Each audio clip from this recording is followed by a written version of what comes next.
चलिए अब हम समझते हैं कि अदानी ग्रुप के शेयर्स लगातार क्यों गिरते जा रहे हैं, और उससे भी बड़ी बात, कई सारे ऐसे लोग होंगे जो ऑलरेडी इन्वेस्टेड है। अगर उन्होंने अदानी ग्रुप ऑफ कंपनीज के शेयर्स खरीद रखे हैं तो आज की डेट में उन लोगों को क्या करना चाहिए। अच्छा, ऐसे भी बहुत सारे लोग हैं जो इस वक्त इसे अपॉर्चुनिटी समझ रहे हैं कि भैया ये तो खरीदने का टाइम है, 4000 का स्टॉक आज की डेट में 1000-1500 रुपए में मिल रहा है, तो उसे खरीद लेते हैं। यहां से अगर 2000, 2500, 3000 भी हो गया तो हमारी चांदी हो जाएगी। अब जो मैं एनालिसिस दिखाने वाला हूं वो बहुत काम की एनालिसिस है और इसे हम डिटेल में समझेंगे। अब आप मेरी स्क्रीन पर देख पा रहे होंगे, यहां पर बिजनेस टुडे का एक आर्टिकल है और इस आर्टिकल में लिखा हुआ है हिंडनबर्ग रिसर्च ने जिन कंपनीज के ऊपर रिपोर्ट्स निकाली है उनके यहां पे नाम मेंशन्ड है।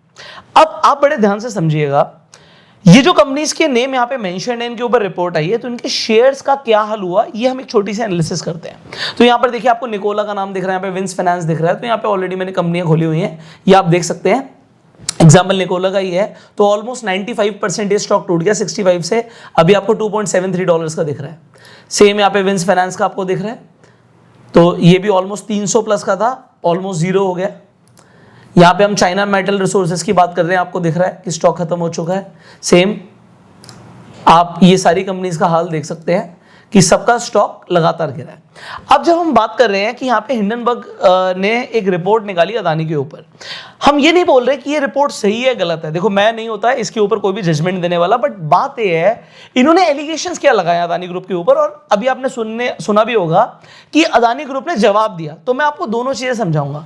देखिए यहाँ पर हिंडनबर्ग रिसर्च की कुछ एलिगेशंस हैं। सबसे बड़ी एलिगेशन उनकी ये है कि अदानी ने स्टॉक्स को मैनिपुलेट किया है। अब मैनिपुलेट कैसे किया वो भी मैं आपको समझाने की कोशिश करूंगा। तो स्टॉक मैनिपुलेशन का एक बहुत बड़ा एलिगेशन लगाया है। दूसरी चीज इन्होंने बोली है कि भैया ये जो भी ग्रोथ हुई है ना, ये जो आपको दिख रहा है कि ये जो स्टॉक पहले भागा था, ये इसलिए भागा है क्योंकि इन्होंने इतना ज्यादा डेट लिया है, और ये जो भी ग्रोथ हुई है it is backed by debt only. और तीसरी बड़ी सबसे बड़ी चीज ये है कि जो इनकी वैल्यूएशंस हैं वो बहुत ज्यादा है, तो ये ओवर हाइप्ड स्टॉक एक बबल है। तो ये कुछ मेन चीजें हैं। तो इनके एलिगेशंस तो बहुत सारे थे, बट मोटा मोटा मैं आपको समराइज करता हूं। अब सबसे बड़ी बात कि स्टॉक मैनिपुलेशन है। स्टॉक मैनिपुलेशन की कैसे जाएगी?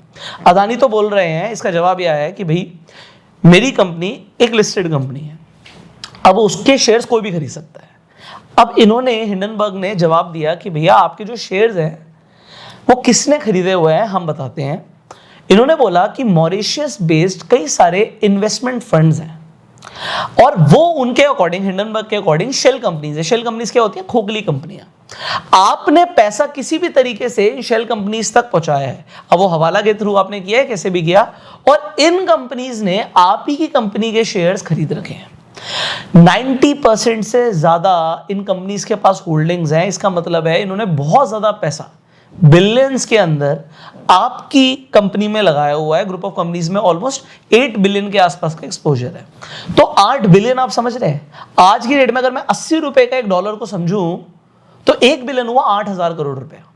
और इसी तरीके से आप इंटू 8 कर दीजिए, you will get to know कि इतना बड़ा अमाउंट 64,000 करोड़ रुपीस इन्होंने लगा रखा है अदानी ग्रुप ऑफ कंपनीज में। अब इससे होता क्या है? अब ये पैसा लगाया, इसका मतलब क्या? पैसा लगाया मतलब शेयर्स खरीद लिए। अब शेयर्स जब खरीद लिए तो जो फ्री फ्लोट शेयर्स हैं, देखिए शेयर्स लिमिटेड होते हैं। अब यहां पर डिमांड और सप्लाई का प्रिंसिपल होता है, अगर कोई चीज कम हो जाएगी तो उसके दाम बढ़ जाएंगे। अब अदानी के अगर शेयर्स नहीं मिल रहे और किसी को खरीदने तो उसे महंगे दाम पे खरीदना पड़ेगा, और ये साइकिल चलती रहती है जब तक ये बबल बर्स्ट नहीं होता। मैं नहीं कह रहा बबल है ये, बट द थिंग इज ये साइकिल तब तक चलती रहती है जब तक मार्केट में बहुत सारे शेयर्स नहीं आ जाते। अब इसे आप, बहुत सारे केसेस होते हैं, पंप एंड डंप, अगर आपने स्कीम सुना हो, ऐसी बहुत सारी चीजें होती हैं स्टॉक मार्केट में जो ऑलरेडी चल रही हैं। सो एक स्टॉक, एक कंपनी का स्टॉक जो मार्केट में अवेलेबल नहीं है, और अगर उसकी डिमांड आएगी तो उसका प्राइस बढ़ता चला जाएगा, और अगर पैसा लगा के उन स्टॉक्स को खरीद लिया जाए और वो खत्म हो जाए तो लोगों को लगेगा ये बहुत बढ़िया चीजें से खरीद लेते हैं। तो ज्यादातर जो आज की डेट में रिटेल इन्वेस्टर हैं वो अदानी में कब फंसे हैं? आप देखेंगे ये जो हम 3000 से ऊपर का रेट देख रहे हैं, 3000, 4000, इस टाइम पर जाकर कई सारे लोगों ने इसमें पैसा डाला है, मतलब almost top of the valuation पे पैसा डाला है, और उसके बाद देखिए ये स्टॉक यहां से गिरना शुरू हुआ। अब ये एक रिसर्च रिपोर्ट लाई गई या आ गई, ये बहुत सारे सिनेरियोज हो सकते हैं। क्यों? क्योंकि जब तक ये स्टॉक टूटना नहीं शुरू किया था तब तक आप और मैं हिंडनबर्ग को जानते भी नहीं थे। मैं तो नहीं जानता था भाई, मुझे जब से इसके बारे में पता लगना शुरू हुआ उसके बाद ही तो मैंने रिसर्च करी। आप भी तो आज मेरे मुंह से तभी सुन रहे हैं। अगर ऐसा कुछ होता ही नहीं कि स्टॉक टूटता ही नहीं तो हम इसके बारे में शायद अभी जानते भी नहीं। तो अब बहुत सारे इफ एंड बट्स हैं, बट इस केस को मैं आपको समझा रहा हूं। तो पहला उनका जो एलिगेशन है वो ये है अदानी ग्रुप के ऊपर कि भैया शेल कंपनीज ने आपके स्टॉक्स खरीदे हैं और फ्री फ्लोट कम हो गया मार्केट में, इसकी वजह से आपके स्टॉक्स बहुत ज्यादा बढ़ गए हैं। उसके बाद दूसरी सबसे बड़ी चीज क्या है यहां पर कि भैया आपका जो स्टॉक है ओवर वैल्यूड है। अब वैल्यूएशन हम कैसे निकालते हैं? अगर हम फंडामेंटल एनालिसिस करते हैं, यहां पर मैं टिकर टेप पर आ गया हूं, यहां पर देखिए फंडामेंटल अगर हम एनालिसिस करते हैं तो हम सबसे पहले देखते हैं पी रेशियो को। पी रेशियो का मतलब होता है प्राइस टू अर्निंग रेशियो।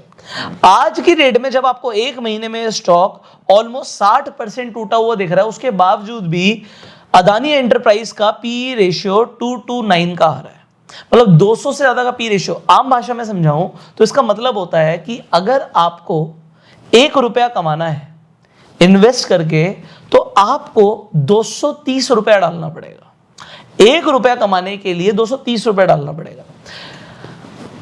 अगर ये पी रेशियो कम होता है तो हम इसे अच्छा समझते हैं, जनरली 20, 25, 30 का पी रेशियो अच्छा समझा जाता है, बट 200 से ऊपर का पी रेशियो बहुत ज्यादा है, और वो भी तब है जब 60% टूट गया। तो आज भी ये कंपनी ओवर वैल्यूड है।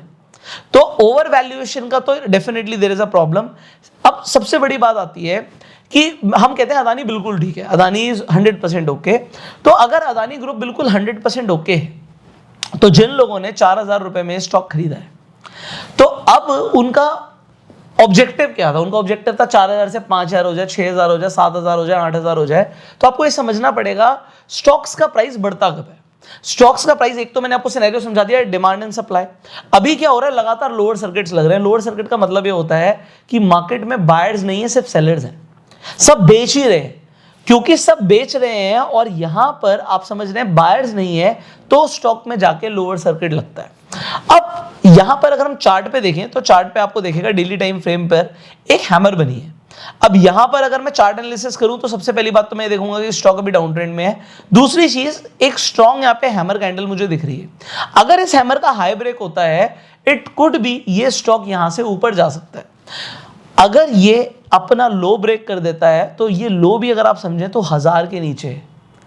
It can be too late to exit from this stock. देखिए, अगर मैं अपनी एक राय दूं तो मैं किसी को भी सजेस्ट नहीं करता कि आप कोई भी ऐसे स्टॉक में इन्वेस्ट करें जो डाउन ट्रेंड में हो। अब आपको लगेगा नहीं यहां से बाउंस बैक कर सकता है, देखो लगने पे हमें पैसा नहीं लगाना चाहिए, हमारी अपनी एनालिसिस होनी चाहिए। एग्जांपल मैं यहाँ पे येस बैंक का दूंगा। देखिए येस बैंक को अगर आप समझें तो ये स्टॉक एक टाइम पे, आई जस्ट शो यू, ये स्टॉक एक टाइम पे, थोड़ा सा पीछे आ जाते हैं तो आपको दिखेगा ये स्टॉक एक टाइम पे 400 रुपए के आसपास था। It was around 400 rupees and 400 रुपए से ये स्टॉक गिरता हुआ 5 रुपए तक आ गया था। तो एक चीज जो 400 रुपए की थी, जब वो टूटना शुरू हुई, आप मान लीजिए इस सिनेरियो पे लोगों को 160 रुपए पे लगा, बहुत सस्ता है। उसके बाद ये देखिए दोबारा से 280 के लेवल्स तक भी गया, पर फिर वहां से और टूट गया। जब तक कोई स्टॉक अपने डाउन ट्रेंड पे है, वी कैन नॉट से कि आप इसमें पैसा लगाइए। एज अ टेक्निकल एनालिसिस तो मैं सजेस्ट नहीं करूंगा। अब ये तो कुछ पॉइंटर्स थे जो आपके लिए जानने जरूरी थे। अब देखिए हिंडनबर्ग रिसर्च रिपोर्ट्स पब्लिश करते हैं कंपनीज के ऊपर, हमने देखा उनके स्टॉक्स गिरते भी हैं। इनका एक मेन बिजनेस भी है कि ये मार्केट में शॉर्ट सेलिंग करते हैं। अब शॉर्ट सेलिंग क्या होता है कि आपने स्टॉक्स खरीदे, स्टॉक्स बढ़ गए तो आपको तो फायदा होगा, पर अगर स्टॉक्स टूट गए तो टूटने पर भी फायदा हो सकता है। इंडिया के अंदर जब हम ट्रेड करते हैं, हम निफ्टी में, बैंक निफ्टी, आपने नाम तो सुने होंगे, सेंसेक्स नाम सुना होगा। सो आप फ्यूचर्स एंड ऑप्शंस में ट्रेड कर सकते हैं, इसके अंदर आप शॉर्ट सेल कर सकते हैं। सो अगर आप फ्यूचर्स के अंदर या ऑप्शंस के अंदर कोई जाके पोजीशन बनाते हैं तो स्टॉक के गिरने पर भी आपको बहुत बड़ा मुनाफा हो सकता है। सो अब ये शॉर्ट सेलिंग के पीछे कौन है? शॉर्ट सेलिंग हिंडनबर्ग रिसर्च तो ओपनली बोलता है कि हम करते ही हैं, बट ये कितने बड़ी पोजीशन में करते हैं ये लोगों को शायद नहीं जानकारी। मुझे भी इंटरनेट पर इसकी जानकारी नहीं मिली है अभी तक, बट डेफिनेटली ये बहुत पैसा कमा सकते हैं और कमाते भी होंगे डेफिनेटली शॉर्ट सेल करके। अब ये तो हमने देखा कि अडानी एंटरप्राइज पिछले एक महीने के अंदर ऑलमोस्ट 60% गिर गया, पर निफ्टी कितना गिरा? यहां पर देखिए, निफ्टी पिछले एक महीने के अंदर सिर्फ 1% करेक्ट हुआ है। अब मैं आपको एक चीज बताता हूं, एक बहुत इंटरेस्टिंग डेटा है। बजट आ चुका है, आप सबने देखा कि बजट ओवरऑल अच्छा ही आया है। आप पिछले 10 साल का डेटा उठाइए, आप देखेंगे हर बार बजट के बाद मार्केट जनरली रैली करती है, बढ़ती है।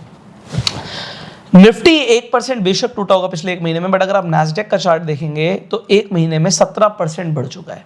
S&P 500 ऑलमोस्ट 9.3% बढ़ चुका है एक महीने में। निफ्टी अदानी के 60% गिरने के बावजूद भी मेजरली करेक्ट नहीं हुआ। इससे एक चीज दिखती है कि हमारी जो ओवरऑल इकोनॉमी है वो स्ट्रांग है। डेफिनेटली अदानी एंटरप्राइज निफ्टी 50 का पार्ट है, बट उसके 60% गिरने के बावजूद भी अभी तक मार्केट में कुछ मेजर करेक्शन नहीं दिखी है। So this can be a good point, and generally market के बाद रैली आती है, so that rally may be coming soon. So अगर वो रैली जल्दी आ रही है तो आप बस चार्ट्स के ऊपर नजरें गड़ाए रखिए, you will definitely find some good opportunities in the market. So down trend वाले कोई भी स्टॉक को मैं रिकमेंड नहीं करता। जब तक कोई स्टॉक अपने अप ट्रेंड में नहीं आता आप उसमें पैसा मत लगाइए। दूसरी चीज, आप डेफिनेटली फंडामेंटल एनालिसिस करके पैसा लगाएंगे तो आप गवाएंगे कम। मैं लोगों को सजेशन देता हूं कि भैया पैसा आएगा तो बाद में, जाना नहीं चाहिए। You should protect your capital. अभी भी अगर आपको लग रहा है मेरा लॉस हो गया, चलो और सही देख लेते, थोड़े टाइम कुछ रिकवर कर जाता है, तो वो लॉस बढ़ भी सकता है। अगर आज आपका 100 रुपया आपके आंखों के सामने 40 रुपया 50 रुपया रह गया, तो मैं कहूंगा 50 रुपया बचा लो। अभी आपको मार्केट में और अपॉर्चुनिटीज दिखेंगी। आप एनालिसिस करने के बाद, और दो तरीके की एनालिसिस है, फंडामेंटल और टेक्निकल, दोनों एनालिसिस करने के बाद ही पैसा लगाइए। सो मेरा एक समरी मैं दे देता हूं। समरी सबसे बड़ी ये है कि यहां पर जो हिंडनबर्ग की रिसर्च रिपोर्ट है उसमें जो एलिगेशंस हैं, उस एलिगेशन के अंदर एक सबसे बड़ा पॉइंट ये है कि ये ओवर वैल्यूड है अदानी ग्रुप ऑफ कंपनीज के स्टॉक्स, जो कि मेरे हिसाब से कहीं ना कहीं सही है। बाकी एलिगेशंस के ऊपर I can not talk about, तो बाद में ही सामने आएगा। और वो मैं सिर्फ अपनी हिसाब से नहीं बोल रहा, वो हमें एनालिसिस बताते हैं कि आज की डेट में अगर आप ओवरऑल देखेंगे तो पी रेशियो बहुत ज़्यादा है, तो इसमें इन्वेस्टमेंट मैं तो कंसीडर नहीं करूंगा, ना आपको सजेस्ट करूंगा। सेकेंडली, आज की डेट में अगर आप लोग समझें तो ओवर वैल्यूड आपको समझ आ गया। दूसरी चीज, अभी अदानी ग्रुप ऑफ कंपनीज को नया कैपिटल रेस करने में भी ना डिफिकल्टी होगी। अच्छा, कई लोग बोलेंगे कि भैया अभी आपने देखा कि एफपीओ आया, एफपीओ 100% सब्सक्राइब भी हो गया, मतलब लोगों को अभी भी यकीन है। आप ध्यान से देखिएगा उसमें रिटेल इन्वेस्टर्स ने कितना पैसा लगाया। फाइनली एक ओवरऑल अगर आप व्यू को समझें कि ये जो इस वक्त का बड़ा क्राइसिस है, ये क्या पूरे बाजार के साथ है, क्या निफ्टी गिर रहा है, वो हमने देखा कि निफ्टी कुछ मेजरली करेक्ट नहीं हुआ है। दूसरी चीज, क्या सारे सेक्टर्स गिर रहे हैं जो अदानी ग्रुप ऑफ कंपनीज जिन जिन सेक्टर्स में, क्या सारे पूरे सेक्टर्स डूब रहे हैं? सेक्टर्स भी नहीं डूब रहे। ये कंपनी स्पेसिफिक प्रॉब्लम है। सो अगर कंपनी स्पेसिफिक प्रॉब्लम है तो कंपनी के साथ दिक्कत है, बाजार के साथ दिक्कत नहीं है। तो इस चीज को आप लोगों को समझना ज्यादा जरूरी है। फाइनली कंक्लूजन मैं अपनी तरफ से आपको देना चाहूंगा, अगर आप समझे बड़े ध्यान से, तो आपने देखा अदानी एंटरप्राइज ऑलमोस्ट 60% करेक्ट हो गया पिछले एक महीने में, पर निफ्टी क्या मेजरली करेक्ट हुआ? The answer is no. तो मुझे दिख रहा है कहीं ना कहीं इकोनॉमी रोबस्ट है। सेकेंड, जिन सेक्टर्स के अंदर अदानी ग्रुप ऑफ कंपनीज की जो कंपनियां हैं, क्या सेक्टर्स गिर रहे हैं? पूरे सेक्टर नहीं गिर रहे। ये कंपनी स्पेसिफिक प्रॉब्लम है। क्योंकि कंपनी स्पेसिफिक प्रॉब्लम है तो आपको बाजार के ऊपर तो भरोसा रखना ही चाहिए। यहां से एक रैली इन फ्यूचर देखने को मिल सकती है आपको। फाइनली एक और सवाल आप लोगों के मन में होगा कि भाई बहुत सारी बैंक्स हैं जिन्होंने अदानी को लोन दिया हुआ है, एसबीआई ने बहुत ज़्यादा लोन दिया हुआ है, एलआईसी ने भी बहुत ज़्यादा पैसा लगाया हुआ है, तो फिर इनका क्या होगा? देखिए, अगर अदानी यहाँ से डेट्स को रीपे नहीं कर पाता, बाउंस बैक नहीं कर पाता, तो डेफिनेटली कुछ कंपनीज के ऊपर इसका असर देखने को मिल सकता है। अब आप लोगों को मैंने बताया कि क्या करना चाहिए, ये इंपॉर्टेंट है। पहली बात तो आपको ग्रीड वाले माइंडसेट से बिल्कुल बाहर निकलना है कि यहां से और बढ़ जाएगा, हमें नहीं पता एक स्टॉक कितना भी गिर सकता है, कितना भी बढ़ सकता है।